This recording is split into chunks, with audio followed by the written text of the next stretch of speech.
बहुत दिनों की बात है, किसी शहर में रमन, घीसा और राका तीन चोर रहते थे। तीनों को थोड़ा थोड़ा विद्या का ज्ञान था। तीनों चोरों को विद्या का ज्ञान प्राप्त होने के कारण बहुत घमंड था। विद्या द्वारा तीनों चोर शहर में बड़े बड़े लोहे की तिजोरियों को तोड़ देते थे और बैंकों को लूट लिया करते थे। इस तरह तीनों चोरों ने शहर के लोगों की नाक में दम कर रखा था। एक बार तीनों चोरों ने एक बड़े बैंक में डकैती करके सारा माल उड़ा दिया। तब पुलिस को खबर हुई तो तीनों चोरों को पकड़ने के लिए तलाश करने लगी, मगर तीनों चोर पास ही के घने जंगल में भाग गए।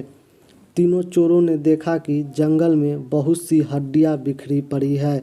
रमन ने अनुमान लगाकर कहा, ये तो किसी शेर की हड्डियां है। मैं चाहूँ तो सभी हड्डियों को अपनी विद्या के ज्ञान द्वारा जोड़ सकता हूँ। घिसा को भी विद्या का घमंड था।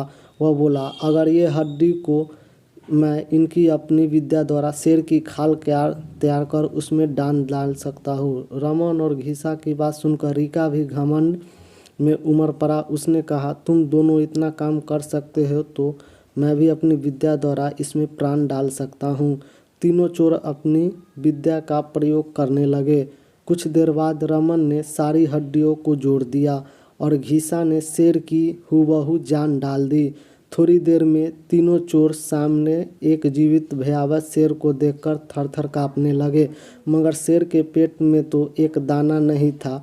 वह भूख के मारे गरजता हुआ तीनों चोर पर हमला कर बैठा और मारकर खा गया। शेर मस्त होकर घने जंगल की ओर चल दिया। कहानी से शिक्षा। दोस्तों, इस कहानी से हमें यही शिक्षा मिलती है कि कभी घमंड